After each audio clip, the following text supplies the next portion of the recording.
قال الله تعالى في الكتاب العزيز الحكيم أعوذ بالله السميع العليم من الشيطان الرجيم بسم الله الرحمن الرحيم ولقد خلقنا الإنسان ونعلم ما توسوس به نفسه ونحن أقرب إليه من حبل الوريد إذ يتلقى المتلقيان عن اليمين وعن الشمال قعيد ما يلفظ من قول إلا لديه رقيب عتيد صدق الله العلي العظيم وصدق وبلغ رسوله النبي الكريم ونحن على ذلك من الشاهدين الشاكرين والعاقبة للمتقين والحمد لله رب العالمين. സ്നേഹം നിറഞ്ഞ സത്യവിശ്വാസികളായ സഹോദരി സഹോദരന്മാരെ, പ്രപഞ്ചനാഥനായ അള്ളാഹുവിൻ്റെ വിധിവിലക്കുകൾ ലംഘിക്കാതെ വ്യക്തിജീവിതത്തെയും കുടുംബജീവിതത്തെയും സാമൂഹ്യ ജീവിതത്തെയും മുന്നോട്ട് നയിക്കണമെന്ന് ആദ്യമായി എന്നോടും പിന്നീട് നിങ്ങളെയും വസിയത്ത് ചെയ്യുകയാണ്, ഉപദേശിക്കുകയാണ്. ജീവിതത്തിലുടനീളം അള്ളാഹു സുബ്ഹാനഹു വ തആലയുടെ നിയമ നിർദ്ദേശങ്ങളനുസരിച്ച് ജീവിക്കുവാനും പൂർണ്ണമായ ഈമാനോടുകൂടി ഈ ലോകത്ത് നിന്ന് വിട പറയുവാനും നാളെ അവൻ്റെ ജന്നാത്തുൽ ഫിർദൗസിൽ അംബിയ മുർസലിങ്ങളോടൊപ്പം സന്തോഷം കഴിഞ്ഞുകൂടുവാനുമുള്ള തൗഫീഖ് നൽകി അർഹമുർ റഹീമിനായ റബ്ബ് നമ്മെല്ലാവരെയും എല്ലാ അർത്ഥത്തിലും അനുഗ്രഹിക്കുമാറാകട്ടെ. നമുക്കറിയാം, കേരളം തദ്ദേശ സ്വയംഭരണ സ്ഥാപനങ്ങളിലേക്കുള്ള തിരഞ്ഞെടുപ്പ് ചൂടിലാണ്. നമ്മുടെ നാടും നഗരവുമൊക്കെ തിരഞ്ഞെടുപ്പിൻ്റെ ഭാഗമായി വാശിയേറിയ മത്സരങ്ങളിലും തിരഞ്ഞെടുപ്പ് പ്രചരണങ്ങളിലുമാണുള്ളത്. നമുക്കൊക്കെ അറിയാവുന്നതുപോലെ തിരഞ്ഞെടുപ്പ് എന്ന് പറയുന്നത് രാഷ്ട്രീയവുമായി ബന്ധപ്പെട്ടതാണ്, രാഷ്ട്രീയ പ്രവർത്തനങ്ങളുമായി ബന്ധപ്പെട്ടതാണ്, അഥവാ പൊളിറ്റിക്സുമായി ബന്ധപ്പെട്ടതാണ്. രാഷ്ട്രീയം അല്ലെങ്കിൽ പൊളിറ്റിക്സ് അല്ലെങ്കിൽ രാഷ്ട്രീയ പ്രവർത്തനം എന്ന് പറയുന്നത് ഒരു മോശപ്പെട്ട കാര്യമൊന്നുമല്ല. രാഷ്ട്രീയ പ്രവർത്തനം ഒരു മഹത്തായ പ്രവർത്തനമാണ്. അതിൻ്റെ കാരണം മറ്റൊന്നുമല്ല, രാഷ്ട്രീയ പ്രവർത്തനം എന്ന് പറയുന്നത് ജനങ്ങളുടെ പ്രശ്നങ്ങളുമായി ബന്ധപ്പെട്ടതാണ്, ജനങ്ങളുടെ പ്രശ്നങ്ങളുടെ പരിഹാരവുമായി ബന്ധപ്പെട്ടതാണ്, അവരുടെ പ്രശ്നങ്ങളിൽ ഇടപെടലാണ്, ജനകീയ പ്രശ്നങ്ങളിൽ ഇടപെടലാണ്. കുറച്ചുകൂടി സൂക്ഷ്മമായി പറഞ്ഞാൽ അല്ലെങ്കിൽ മൂർത്തമായി പറഞ്ഞാൽ നീതിയും നിർഭയത്വവും സുഭിക്ഷതയും സുരക്ഷിതത്വവും ഉള്ള ഒരു സാമൂഹിക സാഹചര്യം ഉണ്ടാക്കിയെടുക്കാനുള്ള, സൃഷ്ടിച്ചെടുക്കാനുള്ള പ്രവർത്തനമാണ് യഥാർത്ഥത്തിൽ രാഷ്ട്രീയ പ്രവർത്തനം എന്ന് പറയുന്നത്. അതുകൊണ്ട് തന്നെ മനുഷ്യരുടെ ജീവിതവുമായി, ദൈനംദിന ജീവിതവുമായി ബന്ധപ്പെട്ട എല്ലാ വ്യവഹാരങ്ങളും പൊളിറ്റിക്സ് അഥവാ രാഷ്ട്രീയം എന്ന് പറയുന്ന പദാവലിക്ക് അകത്തു വരുന്നതാണ്. ആ പദാവലിക്ക് പുറത്തായിട്ട് നമ്മുടെ ജീവിതത്തിൽ ഒന്നും തന്നെ ഇല്ല. ഉണ്ടെങ്കിൽ തന്നെ ഒരു കുറച്ച് ആരാധന അനുഷ്ഠാന കർമ്മങ്ങളാണ്. അതുപോലും സൂക്ഷ്മാർത്ഥത്തിൽ വിശാലമായി പരിശോധിക്കുമ്പോൾ ഏതൊക്കെയോ അർത്ഥത്തിൽ രാഷ്ട്രീയവുമായി ബന്ധപ്പെട്ട് തന്നെയാണ് അതിൻ്റെയും നിൽപ്പ്. പ്രത്യക്ഷത്തിൽ അതിൻ്റെ രാഷ്ട്രീയ ബന്ധമില്ലെങ്കിലും ബാക്കി ജീവിതത്തിൻ്റെ ദൈനംദിന വ്യവഹാരങ്ങളിലെ എല്ലാ ഇടപാടുകളും ഒക്കെ പല തലങ്ങളിലായി പൊളിറ്റിക്സുമായി രാഷ്ട്രീയവുമായി ബന്ധപ്പെട്ടാണ് നിൽക്കുന്നത്. അതുകൊണ്ട് തന്നെ രാഷ്ട്രീയം എന്ന് പറയുന്നത് ഒരു മഹത്തായ പ്രവർത്തനമാണ്. രാഷ്ട്രീയ പ്രവർത്തനം എന്ന് പറയുന്നത് ഒരു മഹത്തായ പ്രവർത്തനമാണ്. അത് ഒരു സൽക്കർമ്മമാണ്, അത് ഒരു അമലു സാലിഹാത്താണ്. അത് എത്രത്തോളം എന്ന് ചോദിച്ചാൽ മഹത്തായ ഒരു ഇബാദത്താണ് രാഷ്ട്രീയ പ്രവർത്തനം എന്ന് പറയുന്നത്. അതുകൊണ്ട് ഇതൊരു മോശം പ്രവർത്തനമായിട്ട് നമ്മളാരും കാണേണ്ടതില്ല. പക്ഷേ അത് എത്തിപ്പെട്ട് എവിടെ എത്തി എന്ന് ചോദിച്ചാൽ ബർണാഡ് ഷാ പറഞ്ഞതുപോലെ the politics is the last resort of scoundrel എന്ന് പറഞ്ഞതുപോലെയായി. അഥവാ തെമ്മാടികളുടെ രാഷ്ട്രീയം എന്ന് പറയുന്നത് തെമ്മാടികളുടെ അവസാനത്തെ അഭയകേന്ദ്രമാണ് എന്ന് പറയുന്നിടത്തേക്ക് രാഷ്ട്രീയ പ്രവർത്തനങ്ങളും രാഷ്ട്രീയവുമൊക്കെ എത്തിപ്പെട്ടു എന്നതാണ് ഇപ്പോഴത്തെ ഒരവസ്ഥ എന്ന് പറയുന്നത്. ആ ഏടാകൂടത്തിൽ അല്ലെങ്കിൽ ആ മലീമസമായ ഒരു അന്തരീക്ഷത്തിൽ നമസ്കാരക്കാരനുമുണ്ട്, നോമ്പെടുക്കുന്നവനും ഒക്കെ ഉണ്ട് എന്നതാണ് നമ്മെ അസ്വസ്ഥപ്പെടുത്തുന്നത്. ജനങ്ങളുടെ പ്രശ്നങ്ങൾക്ക് പരിഹാരമാണ് രാഷ്ട്രീയം എന്ന് പറഞ്ഞു, അതിനുള്ള പ്രവർത്തനമാണ് രാഷ്ട്രീയ പ്രവർത്തനം എന്ന് പറഞ്ഞു. എന്നാൽ ഇന്ന് ഉള്ള അവസ്ഥ എന്താണെന്ന് ചോദിച്ചാൽ ജനങ്ങളുടെ പ്രശ്നങ്ങൾ മുൻനിർത്തി സ്വന്തം പ്രശ്നങ്ങളുടെ പരിഹാരമായി ഇന്ന് രാഷ്ട്രീയം മാറിയേക്കാണ്. ജനങ്ങളുടെ പ്രശ്നമാണ് പറയുന്നത്, പക്ഷേ അതിൻ്റെ മറവിൽ തങ്ങളുടെ പ്രശ്നങ്ങൾ പരിഹരിക്കാൻ, തങ്ങളുടെ സാമ്പത്തിക പ്രശ്നങ്ങൾ പരിഹരിക്കാൻ, തങ്ങളുടെ അധികാര താല്പര്യങ്ങൾ സംരക്ഷിക്കാൻ വേണ്ടിയിട്ടുള്ള പ്രവർത്തനങ്ങളായി രാഷ്ട്രീയ പ്രവർത്തനം മാറിക്കൊണ്ടിരിക്കുന്നു. ഏതുപോലെ എന്ന് ചോദിച്ചാൽ, വിവാഹം എന്ന് പറയുന്നത് ഒരു മഹത്തായ കർമ്മമാണ്, വളരെ പുണ്യകരമായ ഒരു കർമ്മമാണ് വിവാഹം എന്ന് പറയുന്നത്. അള്ളാഹുവിൻ്റെ റസൂൽ സല്ലല്ലാഹു അലൈഹി വസല്ലം അതിനെക്കുറിച്ച് പറഞ്ഞത്, മൻ തസവ്വജ ഹറസ നിസ്ഫ ദീനിഹി, ആര് വിവാഹം ചെയ്യുന്നുവോ അയാൾ ദീനിൻ്റെ പാതി പൂർത്തിയാക്കിയിരിക്കുന്നു എന്നാണ് അള്ളാഹിൻ്റെ റസൂൽ പറഞ്ഞത്. അത്രമാത്രം മഹത്തായ ഒരു കാര്യമാണ് കല്യാണം കഴിക്കുക എന്ന് പറയുന്നത്, അഥവാ വിവാഹം ചെയ്യുക എന്ന് പറയുന്നത്. എന്നാൽ ഇന്ന് കല്യാണം എന്ന് പറയുന്നത് ജോലിയൊന്നും ഇല്ലാത്തവർക്ക്, ബിസിനസ്സൊന്നും ഇല്ലാത്തവർക്ക് ബിസിനസ് തുടങ്ങാനും ഉള്ള ബിസിനസ് കൂടുതൽ പ്രൊമോട്ട് ചെയ്യാനും മെച്ചപ്പെടുത്താനുമുള്ള ഫണ്ട് സമാഹരണത്തിനുള്ള ഒരു പദ്ധതിയായി ഇന്ന് കല്യാണവും വിവാഹവും ഒക്കെ മാറിയിട്ടുണ്ട്. അതിനുള്ള ഒരു പരിപാടിയാണ്. അല്ലാതെ വിവാഹം എന്ന് പറയുന്ന ഒരു കുടുംബജീവിതം ഉദ്ഘാടനം ചെയ്യുന്ന ഒരു പരിപാടിയോ ആയിട്ടല്ല ഇന്നിപ്പോൾ ആളുകൾ കാണുന്നത്. ഇന്നിപ്പോൾ അതിന് വേറെ എന്തൊക്കെയോ മാനങ്ങളാണുള്ളത്. ഇതുപോലെയാണ്, അഥവാ വിവാഹം മഹത്തരമാണ്, പക്ഷേ അത് ചെയ്യുന്നതിൻ്റെ ലക്ഷ്യം വേറെ പലതുമാണ്. എന്ന് പറഞ്ഞതുപോലെ രാഷ്ട്രീയം മഹത്തരമാണ്, പക്ഷെ അതിനുവേണ്ടി പ്രവർത്തിക്കുന്നതിൻ്റെ ലക്ഷ്യം വേറെ പലതുമായി മാറുന്നു എന്ന ഒരു ദുര്യോഗത്തിലാണ് ഇന്ന് മനുഷ്യ സമൂഹം നമ്മൾ എത്തിപ്പെട്ടിട്ടുള്ളത് എന്ന് നമ്മൾ മനസ്സിലാക്കണം. അപ്പം ഞാൻ പറഞ്ഞു, രാഷ്ട്രീയ ചൂടിലാണ് നമ്മളൊക്കെ ഉള്ളത്. തെരഞ്ഞെടുപ്പ്, തദ്ദേശ സ്വയംഭരണ സ്ഥാപനങ്ങളിലേക്കുള്ള തെരഞ്ഞെടുപ്പ് ചൂടിലാണ് നമ്മളൊക്കെ ഉള്ളതെന്ന് ഞാൻ പറഞ്ഞു.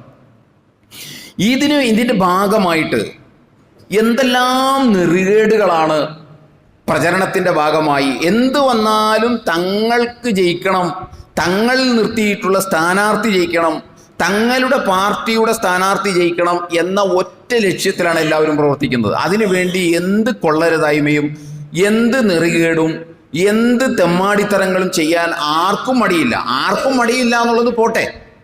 നമസ്കരിക്കുന്നവരും നോമ്പെടുക്കുന്നവരും ഉംറ ചെയ്തവരും ഒക്കെ ഈ കുളത്തിൽ ഇറങ്ങി നിൽക്കുകയാണ് എന്നുള്ളതാണ് ഏറ്റവും വലിയ സങ്കടകരമായൊരു സംഗതി.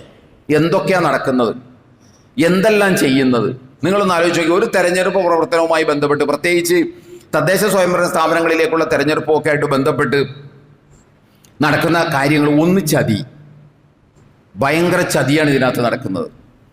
രണ്ടാമത്തേത് വഞ്ചന, മനസ്സിലായില്ലേ? വഞ്ചിക്കുകയാണ്. അതുപോലെ തന്നെ കരാർ ലംഘനങ്ങൾ, വോട്ട് ചെയ്യാന്ന് പറയും എന്നിട്ട് വോട്ട് ചെയ്യൂല. അതുപോലെ തന്നെ പരദൂഷണം, ഈ മറ്റുള്ളവരുടെ കുറ്റങ്ങളൊക്കെ പറഞ്ഞ് പെരുപ്പിച്ച്, അതുപോലെ തന്നെ നമീമത്ത്, ആളുകളെ തമ്മിൽ സ്വാർത്ഥ താല്പര്യം, ചിലർക്കതൊരു സുഖമാണ്, പരസ്പരം അടിക്കുന്നത് കാണാൻ ചിലർക്കൊരു സുഖമാണ്. അപ്പം അതുകൊണ്ട് അയാളോടും പറയും ഇയാളോടും പറയും, അങ്ങനെ ആകെ തെറ്റിദ്ധാരണകൾ ഉണ്ടാക്കി, ആശയക്കുഴപ്പമുണ്ടാക്കി, പരസ്പരം കടി പിടിപ്പിക്കുക, ആശയക്കുഴപ്പമുണ്ടാക്കുക.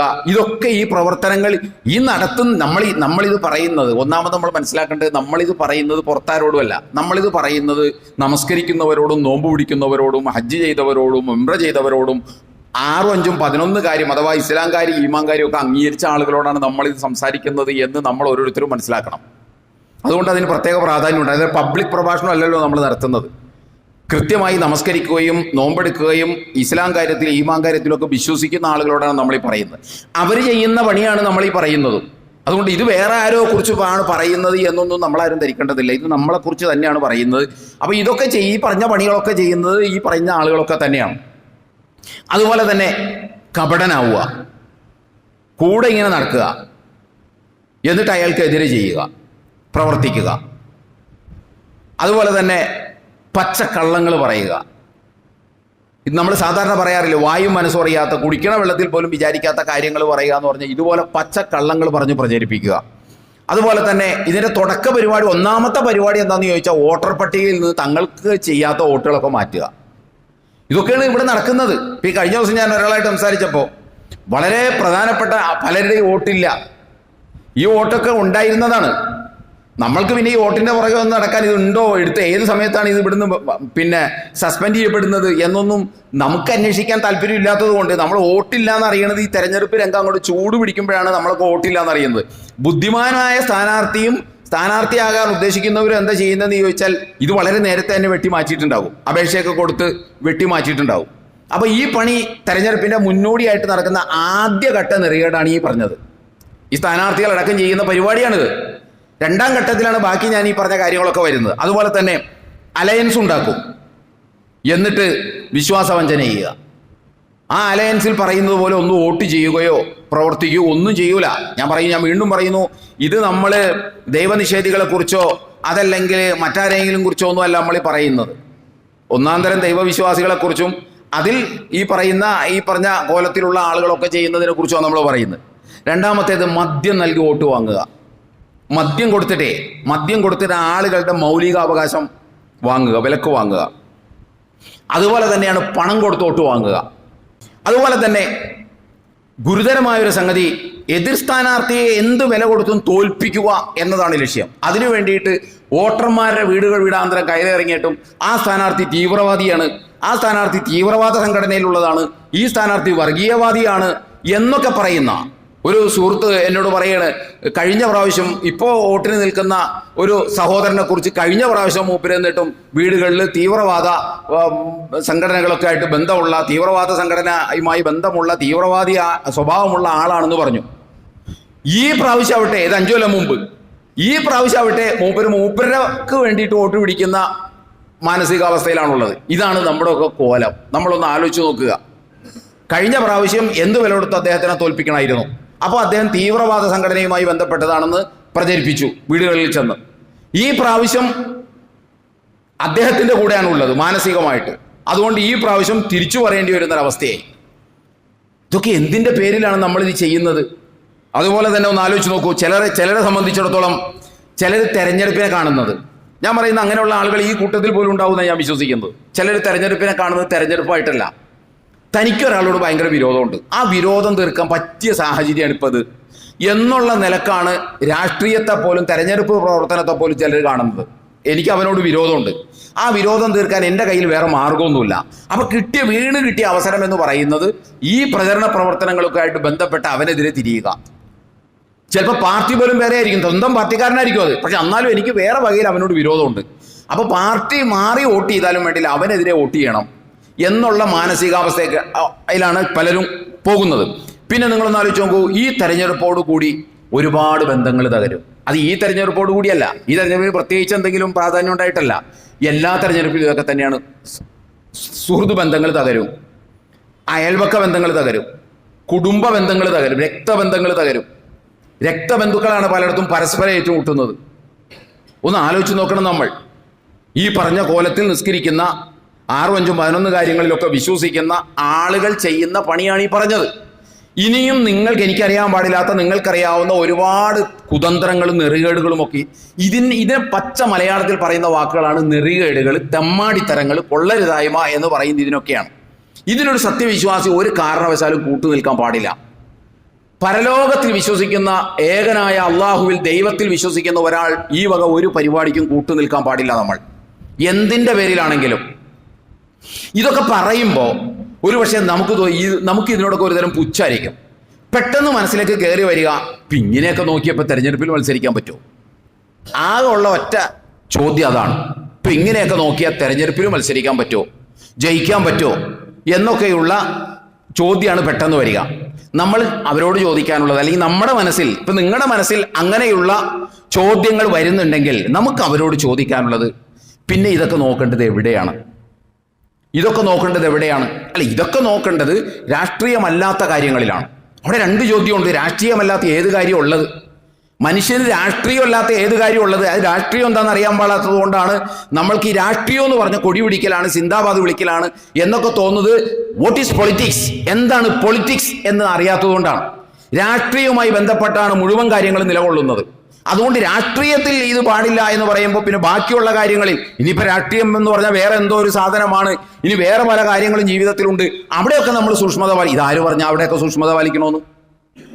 അവിടെയൊക്കെ സൂക്ഷ്മത പാലിക്കണമെന്ന് ആരാ പറഞ്ഞത്?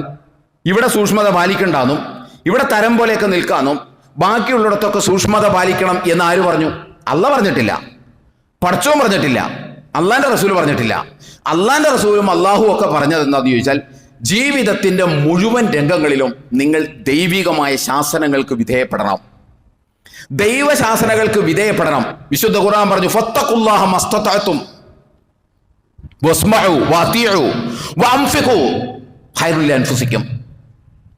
അഥവാ പരമാവധി തഖ്വ പാലിക്കുക, പരമാവധി സൂക്ഷ്മത പാലിക്കുക, പരമാവധി അതുപോലെ തന്നെ കേൾക്കുക, അനുസരിക്കുക, അതുപോലെ തന്നെ നിങ്ങൾ ചിലവ് ചെയ്യുക. ഖൈറൻ ലി അൻഫുസിക്കും, അത് നിങ്ങൾക്ക് നല്ലത് അതാണ്, നിങ്ങൾക്ക് നല്ലത് അതാണ്. പരമാവധി തഖ്വ പാലിക്കുക, കേൾക്കുക, അനുസരിക്കുക, അള്ളാനെ കേൾക്കുക, അള്ളാനെ അനുസരിക്കുക, അതുപോലെ തന്നെ ചെലവ് ചെയ്യുക, എല്ലാം നിങ്ങൾക്ക് വേണ്ടിയിട്ടുള്ളതാണ്. പടച്ചോന് ഇതിൻ്റെ ഒന്നും ഒരു ആവശ്യമില്ല എന്ന് നമ്മൾ മനസ്സിലാക്കണം. അപ്പം അള്ളാഹ് പറഞ്ഞത് ജീവിതത്തിൻ്റെ ഏതെങ്കിലും ഒരു മേഖലയിൽ തഖ്വ പാലിക്കണം, ബാക്കിയുള്ള മേഖലയിൽ തോന്നിയ പോലെ ചെയ്യാം എന്നല്ല. ജീവിതത്തിൻ്റെ മുഴുവൻ മണ്ഡലങ്ങളിലും നമുക്ക് അള്ളാഹുവിൻ്റെ കൽപ്പനകൾ പാലിക്കാൻ നാം ബാധ്യസ്ഥരാണ്.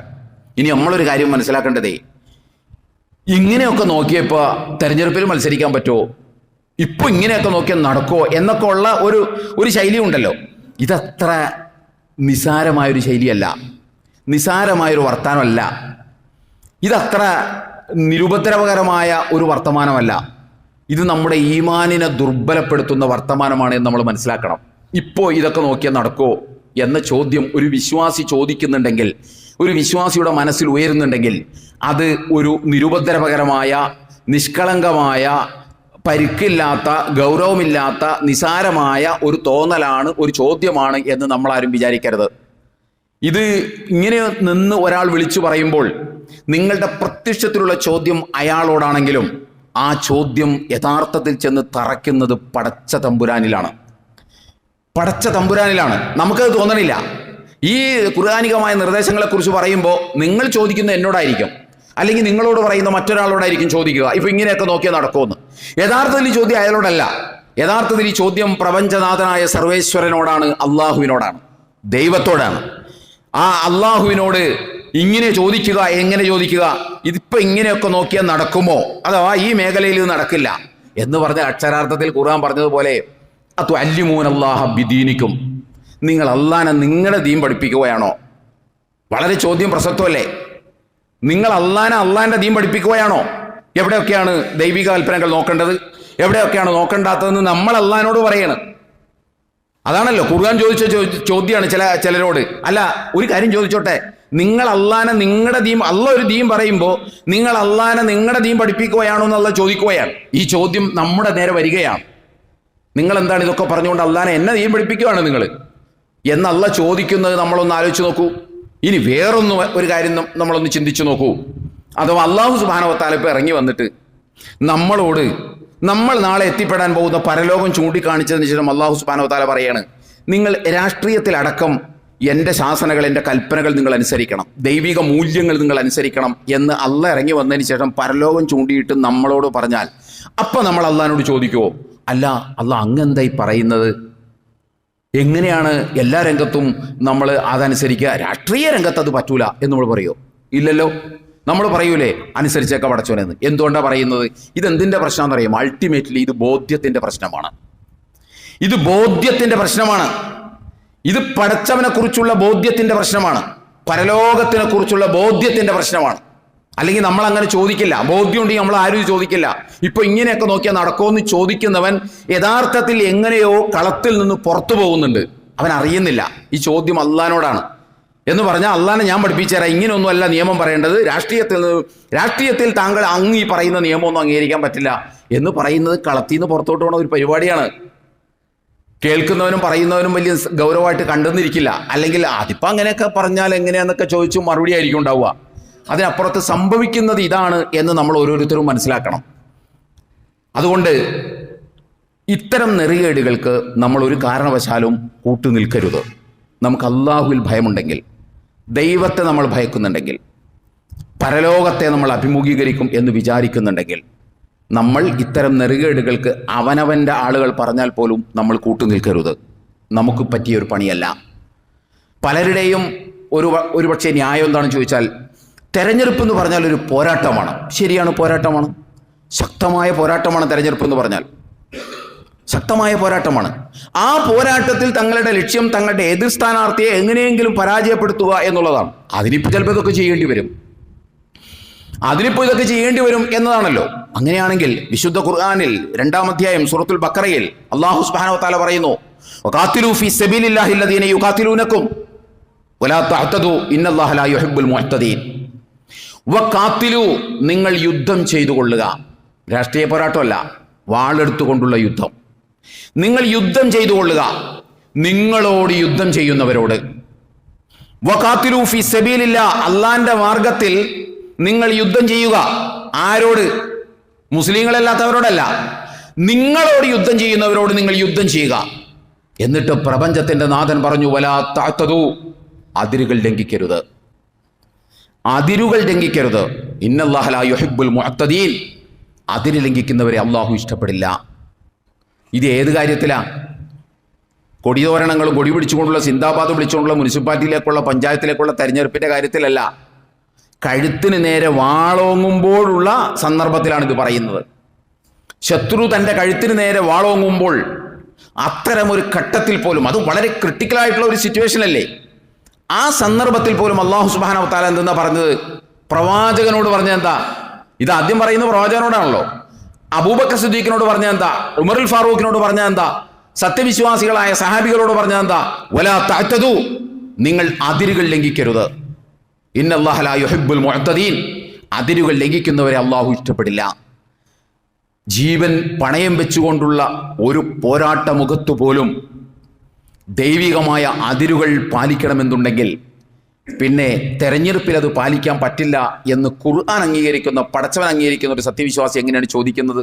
അതാണല്ലോ മുസ്ലിമിന്റെ ഏറ്റവും വലിയ ക്രെഡിബിലിറ്റി എന്ന് പറയുന്നത്. അതാണല്ലോ ഒരു ഏകദൈവ വിശ്വാസിയുടെ, തൗഹീദിന്റെ അവകാശിയുടെ ക്രെഡിബിലിറ്റി എന്ന് പറയുന്നത്. എന്താ? ഈ നാട്ടിലുള്ള ആളുകളും ഞാനും തമ്മിലുള്ള വ്യത്യാസം എന്താ? എന്താണെന്ന് ചോദിച്ചാൽ, ഞാൻ സത്യസന്ധനാണ്, ഞാൻ വിശ്വസ്തനാണ്, ഞാൻ നെറികേട് ചെയ്യില്ല, ഞാൻ തെമ്മാടിത്തരം ചെയ്യില്ല. അതാണ് ഞാനും അവരും തമ്മിലുള്ള ഏറ്റവും വലിയ വ്യത്യാസം. ആ വ്യത്യാസം എന്നിൽ നിന്ന് മൈനസ് ചെയ്യപ്പെട്ടു പോയാൽ അവരും പിന്നെ ഞാനും തമ്മിൽ ഒരല്ല ഉണ്ടെന്ന് വിശ്വസിക്കുന്നു എന്നുള്ള വ്യത്യാസം. ഇവിടെ നമ്മൾ ലോകത്തെ എല്ലാവരും കൂടി ഒരല്ല ഉണ്ടെന്ന് വിശ്വസിച്ചിട്ട് എന്താ ഇവിടെ എന്ത് പുണ്യം ഉണ്ടാവുക? തൗഹീദ് എന്ന് പറഞ്ഞാൽ ഒരല്ല ഉള്ളൂ എന്ന് വിശ്വസിക്കലാണോ?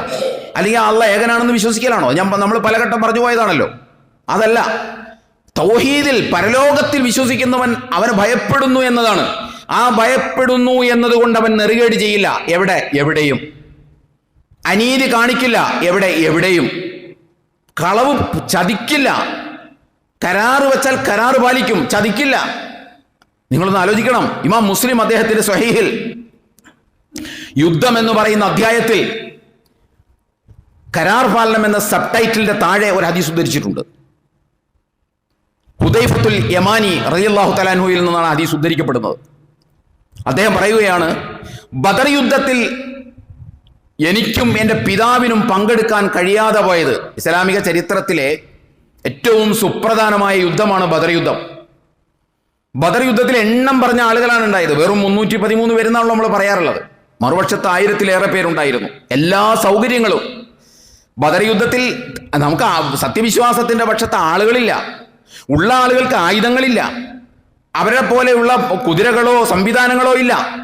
എണ്ണം പറഞ്ഞ ആയുധങ്ങളും എണ്ണം പറഞ്ഞ കുതിരകളും ഒക്കെയാണ് ഉള്ളത്. അതാണ് ബദർ യുദ്ധം. ആ ബദർ യുദ്ധത്തിന്റെ സന്ദർഭത്തിൽ ഹുദൈഫത്തുൽ യമാനി റളിയല്ലാഹു തആല അൻഹു പറയുകയാണ്, എനിക്കും എൻ്റെ പിതാവ് ഹുസൈലിനും യുദ്ധത്തിൽ പങ്കെടുക്കാനുണ്ടായിരുന്ന തടസ്സം ഞങ്ങൾ യാത്രയിലായിരുന്നു എന്നതാണ്. എന്താ യാത്രയിലായിരുന്നത്? ഞങ്ങൾ മക്കയിൽ നിന്ന് യുദ്ധത്തിനായി മദീനയിലേക്ക് പോകുമ്പോൾ സത്യനിഷേധികൾ ഞങ്ങളെ തടഞ്ഞു നിർത്തിയിട്ട് പറഞ്ഞു, നിങ്ങൾക്ക് പോകാൻ പറ്റില്ല, നിങ്ങൾ മുഹമ്മദിന്റെ കൂടെ ബദർ യുദ്ധത്തിൽ പങ്കെടുക്കാനാണ് പോകുന്നത്, അതുകൊണ്ട് പോകാൻ പറ്റില്ല. അവർ പറഞ്ഞു, ഞങ്ങളുടെ മനസ്സിൽ അങ്ങനെ ഒരു ഉദ്ദേശം ഇല്ല. അപ്പൊ അവർ പറഞ്ഞു, നിങ്ങൾക്ക് മദീനയിൽ പോകാം, പക്ഷേ മുഹമ്മദിന്റെ കൂടെ സല്ലല്ലാഹു അലൈഹി വസല്ലം അദ്ദേഹത്തിന്റെ കൂടെ യുദ്ധത്തിൽ പങ്കെടുക്കാൻ പാടില്ല. ശരി, പങ്കെടുക്കൂല എന്നിവർ പറഞ്ഞു. വാപ്പായും മോനും കൂടി യാത്ര തിരിച്ചു. അവിടെ ചെന്ന് കഴിഞ്ഞപ്പോൾ അള്ളാഹുവിന്റെ റസൂൽ സല്ലല്ലാഹു അലൈഹി വസല്ലമയോട് പറഞ്ഞു, ഞങ്ങൾ ഇങ്ങനെയാണ് ഇവിടെ വന്നിട്ടുള്ളത്, സത്യനിഷേധികളോടാണ് പറഞ്ഞത് ഞങ്ങൾ യുദ്ധത്തിൽ പങ്കെടുക്കില്ല, വിശ്വാസികളോടല്ല. ഇസ്ലാമിനെ ഭൂമുഖത്ത് നിന്ന് വൈപ്പ് ഔട്ട് ചെയ്യാൻ പ്രവാചകൻ തിരുമേനി സ്വല്ലല്ലാഹു അലൈഹി വസല്ലമയെയും അനുയായികളെയും ഭൂമുഖത്ത് നിന്ന് ഇല്ലായ്മ ചെയ്യാൻ നടത്തുന്ന പോരാട്ടമാണ് ബദർ യുദ്ധം. ആ പോരാട്ടത്തിൽ പങ്കെടുക്കാനാണ് ഉദൈഫത്തുൽ യമാനിയും അതുപോലെ തന്നെ അദ്ദേഹത്തിന്റെ പിതാവ് ഹുസൈലും പോയത്. വഴിമധ്യേ തടഞ്ഞു നിർത്തിക്കൊണ്ട് പറഞ്ഞു മദീനയിലേക്ക് പോകാം, പക്ഷേ മുഹമ്മദിന്റെ കൂടെ യുദ്ധത്തിൽ പങ്കെടുക്കാൻ പറ്റില്ല. അവർ സമ്മതിച്ചു. അവർ വന്നു, അള്ളാഹിന്റെ റസൂലിനോട് പറഞ്ഞു. റസൂൽ പറഞ്ഞു മാറി നിൽക്ക്, നിഷേധികളുമായി നിങ്ങൾ ചെയ്ത കരാറാണത്, അതുകൊണ്ട് അത് പാലിക്കണം. ആരോട് നടത്തിയ കരാറ്? സത്യനിഷേധികളോട് നടത്തിയ കരാറ്, ശത്രുക്കളോട് നടത്തിയ കരാറ്. ആ കരാറ് നിങ്ങൾ പാലിക്കണം. അതുകൊണ്ട് യുദ്ധത്തിൽ നിന്ന് മാറി നിൽക്കൂ, നിങ്ങൾക്ക് തിരിച്ചു പോകാം എന്ന് അള്ളാഹുവിന്റെ റസൂല് പറഞ്ഞ ആ ഒരു മാതൃകയാണ് വിശ്വാസികൾക്കുള്ളത്. അതും ബദർ യുദ്ധത്തിൽ, വഹദിലല്ല, ഖന്തക്കിലല്ല, ഹുനൈനിലല്ല, ഇസ്ലാം പച്ച പിടിച്ചപ്പോഴല്ല, ഇസ്ലാം പിച്ച വെച്ച സന്ദർഭത്തിലാണത്. ആ സന്ദർഭത്തിൽ പോലും കരാറ് പാലിക്കണമെന്ന് പറയുന്നിടത്താണ് ഒന്നും വിചാരിക്കാതെ വളരെ ലാഘവ ബുദ്ധിയോടുകൂടി മറ്റുള്ളവരുമായി വെച്ച കരാറുകൾ നമ്മൾ നിരന്തരം ലംഘിച്ചുകൊണ്ടിരിക്കുന്നത്. പോരാട്ടമാണെന്നാണല്ലോ പറയുന്നത്. ആ പോരാട്ടത്തിൽ നമ്മൾ എന്തെല്ലാം കരാറുകൾ ലംഘിക്കുന്നു. വോട്ട് ചെയ്യാന്ന് പറയും, എന്നിട്ട് വോട്ട് ചെയ്യൂല. ഒരു ടേബിളിന്റെ ചുറ്റും ഇരിക്കും, നമ്മളും നിങ്ങളും തമ്മിൽ അലയൻസ് ആണ്, എന്നിട്ട് അപ്പുറത്ത് വേറെ അലയൻസ് നടത്തും. ഇതൊക്കെയാണ് ഇവിടെ നടക്കുന്നത്. അപ്പൊ അതുകൊണ്ട് ഇത് പോരാട്ടമാണ് എന്ന് പറഞ്ഞുകൊണ്ട് എന്ത് നെറുകേടും ചെയ്യാനുള്ള ന്യായമൊന്നും അല്ലാതെ, അത് അള്ളാഹ് തന്നെ പറഞ്ഞതാണല്ലോ. നിങ്ങൾ യുദ്ധം ചെയ്തോ, നിങ്ങൾക്കെതിരെ ആരെങ്കിലും യുദ്ധം ചെയ്യുന്നുണ്ടോ, നിങ്ങൾ യുദ്ധം ചെയ്തോ. പക്ഷെ ആ യുദ്ധത്തിൽ പോലും യുദ്ധ നിയമങ്ങൾ ലംഘിച്ചുകൊണ്ടുള്ള ചതി ഉണ്ടാകാൻ പാടില്ല. പോരാടിക്കോ, ഒലാ താഴ്ത്തതു, അതിരുകൾ ലംഘിക്കരുത്. യുദ്ധത്തിന് ചില നിയമങ്ങളുണ്ട്. കൊല്ലാൻ പാടില്ലാത്ത ചില ആളുകളുണ്ട്, വാളോങ്ങാൻ പാടില്ലാത്ത ആളുകളുണ്ട്. അവരെ ഒന്നും കൊല്ലരുത് നിങ്ങൾ, യുദ്ധമാണ്, അവൻ ശത്രുപക്ഷത്തുള്ളതാണ് എന്ന് പറഞ്ഞുകൊണ്ട് ഒന്നും ചെയ്യാൻ പാടില്ല എന്നാണ് അല്ലാഹു സുബ്ഹാനഹു വ തആല പറയുന്നത്. അബദ്ധത്തിൽ സംഭവിക്കുന്നതല്ല, അല്ലാതെ ബോധപൂർവം ഈ പണി ചെയ്യരുത്, അള്ളാഹു അവർ ഇഷ്ടപ്പെടില്ല എന്നാണ്. ഇത് അള്ളാഹ്ക്ക് വേണ്ടി പണിയെടുക്കുന്ന ആളോട് അള്ളാഹ് എന്നെ പറയുകയാണ് ഈ പണി ചെയ്ത് ഞാൻ നിങ്ങൾ ഇഷ്ടപ്പെടില്ല എന്നാണ് പറയുന്നത്. അപ്പോൾ പിന്നെ നമ്മൾ ഈ പോരാട്ടം എന്ന് പറയുന്ന ഈ കാര്യത്തിൽ നമ്മളൊന്ന് ആലോചിച്ച് നോക്കിയേ. ഇപ്പോഴും ചിലപ്പോൾ നമ്മൾ ചിന്തിക്കുന്നുണ്ടാവും ഇതൊക്കെ നോക്കിയപ്പോൾ നടക്കുമെന്ന്. അത് നിങ്ങൾ പടച്ചോനോട് ചോദിക്കുന്നത് എനിക്ക് പറയാൻ പറ്റുള്ളൂ. പടച്ചോനോട് നമ്മൾ ഈ ചോദ്യം ചോദിക്കോ? അതുപോലെ നിങ്ങളൊന്ന് ആലോചിച്ച് നോക്കൂ, ചിലരുടെ വിചാരം എന്താണെന്ന് ചോദിച്ചാൽ ഇത് രാഷ്ട്രീയമല്ലേ, മതവും രാഷ്ട്രീയവും തമ്മിൽ എന്താണ് ഈ കൂട്ടിക്കുഴയ്ക്കുന്നത്? നമുക്ക് പറയാനുള്ളത് മതവും രാഷ്ട്രീയവും രണ്ടാണ് എന്ന് ലോകത്താർക്കും വിശ്വസിക്കാം, പക്ഷെ വിശ്വാസിക്ക് വിശ്വസിക്കാൻ പറ്റില്ല. ഒരു മുസ്ലിമിന് അത് വിശ്വസിക്കാൻ പറ്റില്ല മതവും രാഷ്ട്രീയവും രണ്ടാണ് എന്ന്. മതവും രാഷ്ട്രീയവും രണ്ടായിട്ടല്ല ഇസ്ലാം ജീവിതത്തെ കാണുന്നത്. ഖുർആൻ ജീവിതത്തെ കാണുന്നത് ഒറ്റ ക്യാൻവാസിലാണ് നമ്മുടെ ലൈഫിനെ കാണുന്നത്. മതവും രാഷ്ട്രീയവും എന്നൊക്കെ പറഞ്ഞ് നമുക്ക് കാര്യം മനസ്സിലാവാൻ വേണ്ടി പറയാം. പക്ഷെ ജീവിതത്തെ മൂല്യങ്ങൾ പാലിക്കുന്നിടത്ത് അത് മതമാണ്, അവിടെ മൂല്യം വേണം, ഇവിടെ രാഷ്ട്രീയമാണ്, ഇവിടെ മൂല്യം വേണ്ട എന്ന കാഴ്ചപ്പാട് വിശ്വാസി വെച്ച് പുലർത്താൻ പാടില്ല. വേറെ ആർക്കും അതാകാം, പക്ഷെ വിശ്വാസിക്കാവാൻ പറ്റില്ല. എല്ലായിടത്തും ദൈവിക മൂല്യങ്ങൾ കാത്തു സൂക്ഷിക്കാൻ നമ്മൾ ബാധ്യസ്ഥരാണ്. രണ്ടർത്ഥത്തിൽ ഇത് ഇല്ലോജിക്കലാണ്. അതെന്താന്ന് ചോദിച്ചാൽ, ഒന്നാമത്തേത് ഈ രാഷ്ട്രീയത്തിൽ മതം പാടില്ല എന്ന് പറഞ്ഞാൽ രാഷ്ട്രീയത്തിൽ ദീനിന് റോളില്ല എന്നാണല്ലോ നമ്മൾ പറയുന്നത്. രാഷ്ട്രീയത്തിൽ ദീനിന് റോളില്ല എന്ന് നമ്മൾ പറയുമ്പോൾ നമ്മൾ മനസ്സിലാക്കി വെച്ചിട്ടുള്ളത് ഈ ദീൻ മതം എന്നൊക്കെ പറഞ്ഞാൽ ഈ നിസ്കാരം നോമ്പും ഒക്കെ മാത്രമേ ഉള്ളൂ എന്നാണ്. അല്ല, ദീൻ എന്ന് പറഞ്ഞാൽ ഇസ്ലാമിൽ മൂല്യങ്ങളുടെ സമാഹാരമാണ്. ആ മൂല്യങ്ങൾ കാത്തു സൂക്ഷിക്കാനുള്ള ദൈവികമായ പദ്ധതിയുടെ ഭാഗമാണ് അനുഷ്ഠാന കർമ്മങ്ങൾ. അതാണ് അനുഷ്ഠാന കർമ്മങ്ങൾ. ഈ മൂല്യങ്ങൾ കാത്തു സൂക്ഷിക്കാൻ ആ അനുഷ്ഠാന കർമ്മങ്ങൾ നമ്മെ പ്രാപ്തമാക്കണം. അപ്പോൾ രാഷ്ട്രീയത്തിൽ ദീനിന് റോളില്ല എന്ന് പറഞ്ഞാൽ രാഷ്ട്രീയത്തിൽ മൂല്യങ്ങൾക്ക് റോളില്ല എന്നാണ്. ഇത് ലോകത്ത് ആരെങ്കിലും അംഗീകരിക്കോ? ഇത് ഏകദൈവ വിശ്വാസിയായ മുസ്ലിങ്ങൾ പോകട്ടെ, ഏതെങ്കിലും അർത്ഥത്തിൽ ദൈവത്തിൽ വിശ്വസിക്കുന്ന ഒരാൾക്ക് ഇത് അംഗീകരിക്കാൻ പറ്റും. അതുകൊണ്ടാണല്ലോ മഹാനായ ഗാന്ധിജി ഇത് അംഗീകരിക്കാതെ പോയത്. അദ്ദേഹം പറഞ്ഞല്ലോ മൂല്യങ്ങളിൽ നിന്ന് മുക്തമായ രാഷ്ട്രീയത്തിന് പ്രസക്തിയേ ഇല്ല എന്ന്. അതുകൊണ്ട് മൂല്യങ്ങൾ, ദീനുമായി രാഷ്ട്രീയത്തിന് ബന്ധമില്ല എന്ന് പറഞ്ഞാൽ രാഷ്ട്രീയത്തിൽ പിന്നെ മൂല്യങ്ങൾക്ക് പ്രസക്തിയില്ല എന്നാണ്. രാഷ്ട്രീയത്തിൽ പിന്നെ മൂല്യങ്ങൾക്ക് പ്രസക്തിയില്ല എന്നാണ് പറയുന്നത്.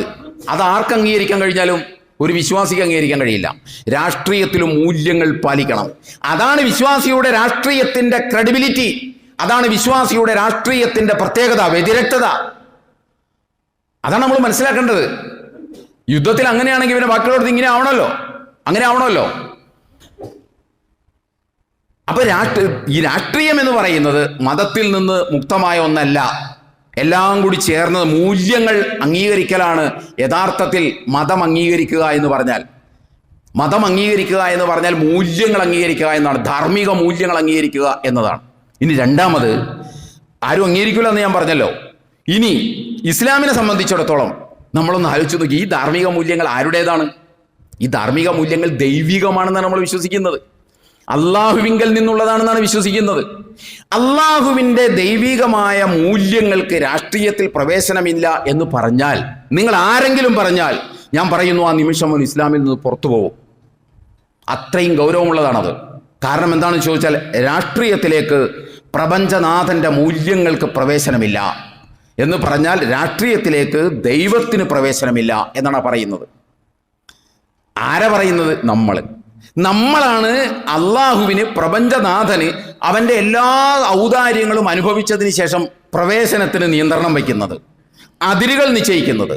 അങ്ങനെ നമുക്ക് അതിര് നിശ്ചയിക്കാൻ പറ്റുന്ന ഒരു അള്ളാഹു ആകുമോ? നമുക്ക് അതിര് നിശ്ചയിക്കാൻ പറ്റുന്ന ഒരു ദൈവമാകുമോ? ആ ദൈവം കള്ള ദൈവമായിരിക്കും, കപട ദൈവമായിരിക്കും. അള്ളാഹു നമുക്കാണ് അതിരുകൾ നിശ്ചയിക്കേണ്ടത്, അല്ലാതെ അള്ളാഹിന്റെ പ്രവേശനത്തിന് നമ്മളല്ല അതിര് നിശ്ചയിക്കേണ്ടത്. നമ്മൾ എല്ലായിടത്തും ദൈവികമായ മൂല്യങ്ങൾ കാത്തു സൂക്ഷിക്കാൻ നമ്മൾ ബാധ്യസ്ഥരാണ്. അതുകൊണ്ട് ഇങ്ങനെയൊക്കെ വർത്താനം പറയുമ്പോൾ സൂക്ഷിച്ചു വേണം വർത്താനം പറയാൻ. അതല്ലെങ്കിൽ ഇസ്ലാമിൽ നിന്ന് തന്നെ പുറത്തു പോകും. അത് കുഫ്റാണ്, അത് ശിർക്കാണ്, അത് അങ്ങേയറ്റം ഗുരുതരമായ പാപമാണ്. അതോ നമ്മുടെ വായിൽ നിന്നും മതവും രാഷ്ട്രീയവും രണ്ടാണ് എന്ന് പറയുമ്പോൾ, നിങ്ങൾ രാഷ്ട്രീയത്തിൽ നിസ്കാരമില്ല, നോമ്പില്ല എന്നൊക്കെയാണ് പറയുന്നതെങ്കിൽ കുഴപ്പമൊന്നുമില്ല. പക്ഷെ ദീനില്ല എന്ന് പറഞ്ഞാൽ അതിനർത്ഥം മൂല്യങ്ങൾക്ക് പ്രസക്തി ഇല്ല എന്നാണ് അതിനർത്ഥം. വസ്തുതാപരമായി അതാണ് അതിൻ്റെ ഉദ്ദേശം. അതുകൊണ്ട് ഇങ്ങനെയൊക്കെ നമ്മൾ സംസാരിക്കുന്നത് എന്തുകൊണ്ടാണെന്നറിയാമോ? ഇങ്ങനെയൊക്കെ നമുക്ക് തോന്നുന്നത് എന്തുകൊണ്ടാണെന്നറിയാമോ? ഇങ്ങനെയൊക്കെ നമ്മൾ വിചാരിക്കുന്നത് എന്തുകൊണ്ടാണെന്നറിയാമോ? വേറെ ഒന്നുകൊണ്ടുമല്ല. ഖുർആൻ പറഞ്ഞതുപോലെ, ഒമാ ഖദറുല്ലാഹ ഹഖ ഖദ്രിഹി, അവർ അള്ളാഹുവിനെ മാനിക്കേണ്ട വിധം മാനിച്ചില്ല. ഇത് ഖുർആൻ പറയുന്നതാണ്. ഫമാ ലന്നുക്കും റബ്ബിൽ ആലമീൻ, നിങ്ങൾ അള്ളാഹിനെ കുറിച്ച് എന്താണ് വിചാരിച്ചത്? നിങ്ങൾക്ക് അതിനെ നിശ്ചയിക്കാൻ പറ്റുന്ന, നിങ്ങൾക്ക് പ്രവേശനം നിശ്ചയിക്കാം, നിയന്ത്രണം വരുത്താൻ പറ്റുന്ന ഒരു റബ്ബാണെന്നാണോ നമ്മളൊക്കെ വിചാരിച്ചത്? അള്ളാഹ് ചോദിക്കുകയാണ്, ഫമാ ലന്നുക്കും റബ്ബിൽ ആലമീൻ, റബ്ബുൽ ആലമീനായ തമ്പുരാനെ കുറിച്ച് നിങ്ങൾ എന്താ വിചാരിച്ചത്? അള്ളാഹിനെ മാനിക്കേണ്ട വിധം മാനിക്കുക. ഇതിന് പരിഹാരം എന്താണെന്നറിയാമോ? ഇതിന് പരിഹാരം അള്ളാഹിനെ അറിയുക എന്നാണ്. നമ്മുടെ റബ്ബ്, സർവേശ്വരൻ, ദൈവം, അവൻ ആരാണെന്ന് ആദ്യം അറിയണം. അതാണ് അള്ളാഹ് പറഞ്ഞത്, ഫഅലം അന്നഹു ലാ ഇലാഹ ഇല്ലല്ലാഹ്, അള്ളാഹു അല്ലാതെ മറ്റൊരു ഇലാഹില്ല എന്ന വിവരം ആദ്യം അറിയണം. അതിനുവേണ്ടി നമ്മൾ പഠിക്കണം, മനസ്സിലാക്കണം. നമ്മൾ ഇന്നും അള്ളാഹിനെ വിധികർത്താവായിട്ട് അംഗീകരിച്ചിട്ടില്ല. നമ്മൾ ഇന്നും അള്ളാഹിനെ വിധികർത്താവായിട്ട് അംഗീകരിച്ചിട്ടില്ല. നമ്മൾ ഇന്നും അള്ളാഹിനെ കണ്ടിട്ടുള്ളത്, അല്ലെങ്കിൽ ദൈവത്തെ കണ്ടിട്ടുള്ളത്, സൃഷ്ടാവിനെ കണ്ടിട്ടുള്ളത് ആരാധിക്കാനുള്ള ഒരു ഉരുപ്പടിയാണ്. അള്ളാഹ് ദൈവം ആരാധിക്കാനുള്ള ഒരു ഉരുപ്പടിയാണ്. ദൈവം നമുക്ക് ഇൻഹെറിറ്റഡ് ആയിട്ട് കിട്ടിയ ഒരു സങ്കല്പമാണ്. അതിൻ്റെ ദൗർബല്യങ്ങളാണ് ഇതെല്ലാം. അതേസമയം പ്രപഞ്ചത്തിൽ നിന്നും, കഴിഞ്ഞ ഖുതുബയിൽ നമ്മൾ പറഞ്ഞതുപോലെ, പ്രപഞ്ചത്തിൽ നിന്നും വേദഗ്രന്ഥത്തിൽ നിന്നും നമ്മൾ അള്ളാഹുവിനെ മനസ്സിലാക്കുകയാണെങ്കിൽ നമുക്കിത് തോന്നൂല. എത്രത്തോളം എന്ന് ചോദിച്ചാൽ, നമ്മൾ ജോലി ചെയ്യുന്ന ഒരു മുതലാളിയെക്കുറിച്ച് ഈ കാര്യങ്ങൾ പറഞ്ഞ് നമ്മൾ അംഗീകരിക്കില്ല. നമ്മൾ പറയും അത് അംഗീകരിക്കാൻ പറ്റില്ല എന്ന് പറയും. അതേസമയം അള്ളാഹിനെ കുറിച്ച് പറയുമ്പോൾ നമുക്ക് തോന്നണില്ല. എന്തുകൊണ്ടാണെന്നറിയാമോ? ബോധ്യത്തിൻ്റെ പ്രശ്നമാണിത്. മാനിക്കേണ്ട വിധം അള്ളാഹിനെ നമ്മൾ മാനിച്ചിട്ടില്ല. ആരാധിക്കാനുള്ള ഒരു ഉരുപ്പടി നമ്മൾ ചെയ്യുന്നുണ്ടല്ലോ. അള്ളാഹ് അതങ്ങോട്ടൊക്കെ തൃപ്തിപ്പെട്ട് നടക്കുന്ന ഒരു ശക്തിയാണ്. നമ്മുടെ ആരാധന കിട്ടാനായിട്ട് അള്ളാഹ് ദാഹിച്ചിരിക്കണം എന്നാണ് നമ്മുടെ വിചാരം. നമ്മുടെ നോമ്പും ഹജ്ജും ഈ പാടുപെട്ടുള്ള ഉംറയും ഒക്കെ കിട്ടാത്തത് കൊണ്ട് അള്ളാഹ് ഇങ്ങനെ പ്രതീക്ഷിച്ചിരിക്കുകയാണ് എന്നാണ്. അങ്ങനെയൊന്നുമല്ല. നിങ്ങൾ അള്ളാഹ് ഒരു സ്ഥലത്ത് ഖുർആനിൽ അള്ളാഹ് പറയുന്നത്, നിങ്ങൾ മുസ്ലിമായി എന്നത് അള്ളാഹ്ക്ക് ചെയ്ത ഔദാര്യമൊന്നുമല്ല. നിങ്ങൾക്ക് അള്ളാഹ് ചെയ്ത ഔദാര്യാണ് നിങ്ങൾ മുസ്ലിമായി എന്നുള്ളത്. അത് മനസ്സിലാകുന്നത് നാളെ ആയിരിക്കും, പരലോകത്തായിരിക്കും. അല്ലെങ്കിൽ പിന്നെ നമ്മൾ ഈ പറയുന്നതിലൊന്നും അർത്ഥമില്ലല്ലോ. അപ്പോൾ അതുകൊണ്ട് നമ്മൾ മനസ്സിലാക്കേണ്ടത്, അള്ളാഹുവിനെ നമ്മൾ അറിയണം. അള്ളാഹിനെ അറിഞ്ഞ പിന്നെ നമ്മൾ ഈ വക ചോദ്യങ്ങളൊന്നും ചോദിക്കൂല. ആ ചോദ്യങ്ങൾ ചോദിക്കുന്നവനോട് നമുക്ക് ദേഷ്യം തോന്നും. അപ്പോൾ നമുക്ക് മതവും രാഷ്ട്രീയമായിട്ടൊന്നും ബന്ധമില്ല എന്ന് പറയുന്നവനോട് ദേഷ്യം തോന്നും. കാരണം അവൻ പറയുന്നത് എന്താണ്? ദൈവികമായ മൂല്യങ്ങൾക്ക് അവിടെ പ്രവേശനമില്ല എന്നാണ്. ഇത് പറഞ്ഞ് പഠിപ്പിക്കുന്നതിനെന്നറിയാമോ? ഈ നെറികേടുകൾ ചെയ്യാൻ വേണ്ടിയിട്ടാണ്. ഈ നെറികേടുകൾ ചെയ്യണം, അതിനു വേണ്ടിയിട്ടാണ് ഈ മതവും രാഷ്ട്രീയവും ഒന്നും തമ്മിൽ ബന്ധമില്ല എന്നൊക്കെ നമ്മൾ പറയുന്നത്. അതുകൊണ്ട് ഞാൻ പറയുന്നത്, നമ്മൾ സത്യവിശ്വാസികൾ, നമസ്കാരക്കാർ, നോമ്പെടുക്കുന്നവർ 17 പ്രാവശ്യം ഇഹ്ദിന സിറാത്തൽ മുസ്തഖീം, എന്നെ നേരായ മാർഗത്തിലൂടെ വഴി നയിക്കണമേ ദൈവമേ എന്ന് പ്രാർത്ഥിച്ചുകൊണ്ടിരിക്കുന്ന ഒരു സത്യവിശ്വാസിക്ക് ഈ നെറികേടുകൾ ചെയ്യാൻ പറ്റില്ല, ഒരിക്കലും പറ്റില്ല. വലഖദ് ഖലഖനൽ ഇൻസാന വനഅലമു മാ തുവസ്വിസു ബിഹി നഫ്സുഹു വനഹ്നു അഖറബു ഇലൈഹി മിൻ ഹബ്ലിൽ വരീദ് ഇദ് യതലഖൽ മുതലഖിയാനി അനിൽ യമീനി വഅനിശ് ശിമാലി ഖഈദ് മാ യൽഫിദു മിൻ ഖൗലിൻ ഇല്ലാ ലദൈഹി റഖീബുൻ അതീദ്. ഞാൻ അതാണ് ആമുഖത്തിൽ ഓതി വെച്ചത്. നാം മനുഷ്യനെ സൃഷ്ടിച്ചു. വനഅലമു മാ തുവസ്വിസു ബിഹി നഫ്സുഹു, അവനോട് തന്നെ പിറുപിറുക്കുന്നത് അറിയുന്നവനാണ് ഞാൻ. അവന്റെ കണ്ടനാടിയേക്കാൾ അടുത്താണ് ഞാൻ നിൽക്കുന്നത്.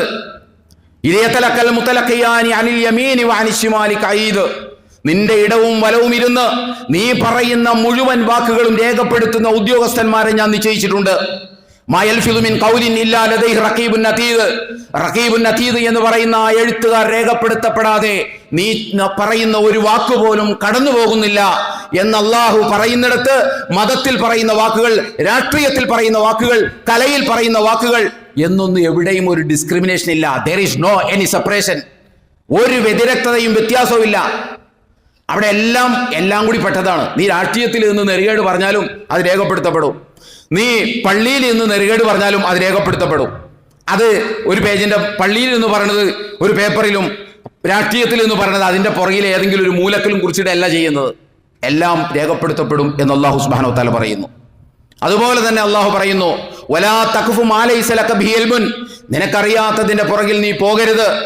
ഇന്ന സമഅ വൽ ബസറ വൽ ഫുആദ കുല്ലു ഉലൈക കാന അൻഹു മസൂല, നിന്റെ കേൾവിയും നിന്റെ കാഴ്ചയും നിന്റെ ചിന്തകളുമെല്ലാം അല്ലാഹു ചോദിക്കും. അതിനെക്കുറിച്ച് അല്ലാഹു ചോദ്യം ചെയ്യപ്പെടും. അതാണ് നമ്മൾ മനസ്സിലാക്കേണ്ടത്. വിശ്വാസികൾ അത് തിരിച്ചറിയണം. ഓമല്ലാഹു ബിഗാഫിലിൻ അമ്മാ തഅമലൂൻ, നിങ്ങൾ ചെയ്തുകൊണ്ടിരിക്കുന്ന പ്രവർത്തനങ്ങളെ കുറിച്ച് അല്ലാഹു അശ്രദ്ധനാണ് എന്ന് നമ്മൾ ആരും വിചാരിക്കരുത്.